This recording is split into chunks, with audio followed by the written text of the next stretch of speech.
হ্যাঁ বন্ধুরা, আপনারা মনে করছেন আপেল, আসলে আপেল না, এটা হচ্ছে সুপারি।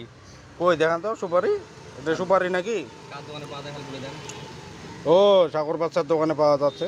সাগর বাচ্চার ঠিকানা হচ্ছে এই নওগাঁ নিয়ামতপুর উপজেলা পুরাতন বাস টার্মিনালে।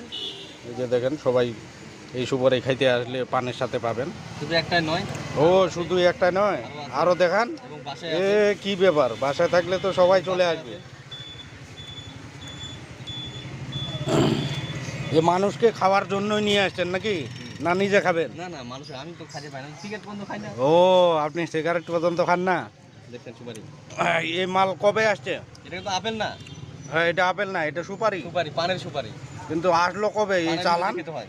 এই চালান কবে আসছে? গতকালকে। গতকালকে? কিন্তু প্রতিদিন আসবে কি না সপ্তাহে একদিন আসে? সপ্তাহে একদিন আসবে, সপ্তাহে না মাসে। ও মাসে? মাসে অথবা ধরেন বছরেও আসতে পারে। এই যে এই সুপারির টানে চলে আসছে আমাদের এই যে পান খাওয়ার জন্য। দেখেন লোকজন সবাই ভিড় করছে, তো তাড়াতাড়ি চলে আসেন, অবশ্যই সেল হয়ে যাচ্ছে। আজকে হাটের দিন, আজকেই সব সুপারি শেষ হয়ে যাবে। খুব টাটকা পান পাওয়া যায় ঠাকুর বাচ্চার দোকানে। একটা টাটা দিয়ে দেন, বাই বাই। কিন্তু দোকান বন্ধ থাকে তো অধিকাংশ সময়। বিপদের জন্য। ও, বিপদের জন্য, জরুরি প্রয়োজন ছাড়া দোকান বন্ধ থাকে না। ঠিক আছে, সকলে ভালো থাকবেন, ধন্যবাদ।